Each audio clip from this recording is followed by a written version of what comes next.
सभापति जी बैंकों के माध्यम से बीमार मिलों को कारगर बनाने के लिए पैसे दिए जाते हैं। मैं जानना चाहता हूं कि हिंदुस्तान में बैंकों के माध्यम से बीमार मिलों को कितना पैसा दिया गया है। सरकारी बैंकों का पैसा आज जिस प्रकार से पूंजीपति लूट रहे हैं, इसके पीछे तीन शक्तियां हैं। इनमें से एक तो वे लोग हैं जो बैंकों के मालिक हैं या बैंकों के कर्मचारी हैं, दूसरे पूंजीपति हैं और तीसरे बड़े बड़े सरकारी मुलाजिम हैं।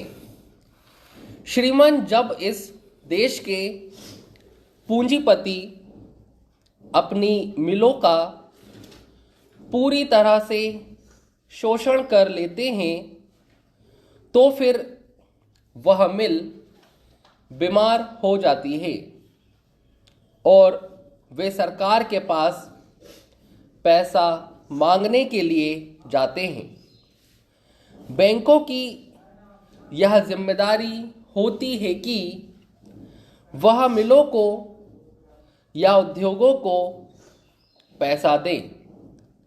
इस प्रकार से बैंकों के माध्यम से जनता की गाढ़ी कमाई का पैसा बीमार मिलों को दे दिया जाता है, जबकि वह मिल चलने योग्य नहीं रह जाती है।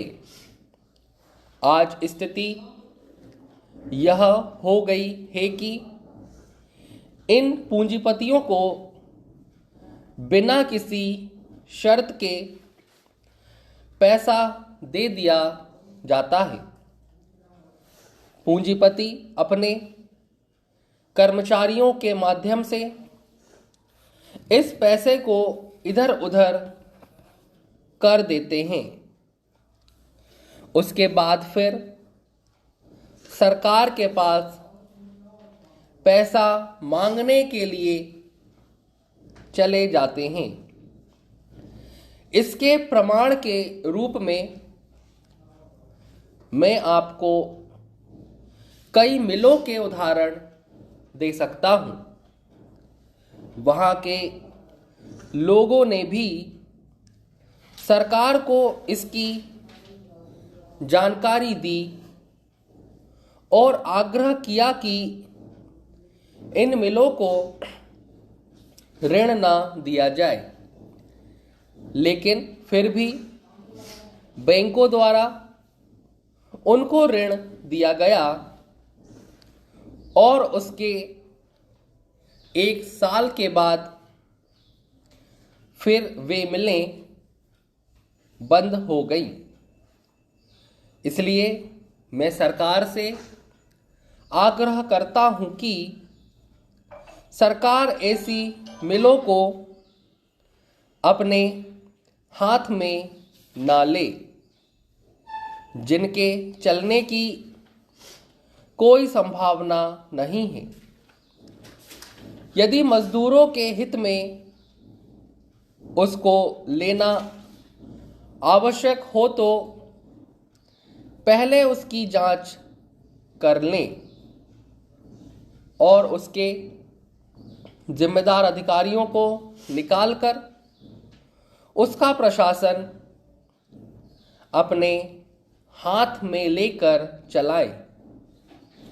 अभी आप उस मिल को ले लेते हैं, फिर उसको चलाकर उनके मालिकों के हाथ में सौंप देते हैं, जो फिर इस मिल को बीमार बना देते हैं।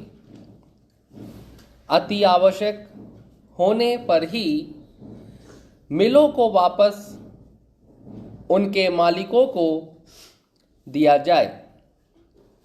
अतः मेरा निवेदन है कि यदि आप किसी मिल को अपने हाथ में लेना आवश्यक समझते हैं तो उसको आप लीजिए, लेकिन उसको फिर उनके मालिकों को मत लौटाइए।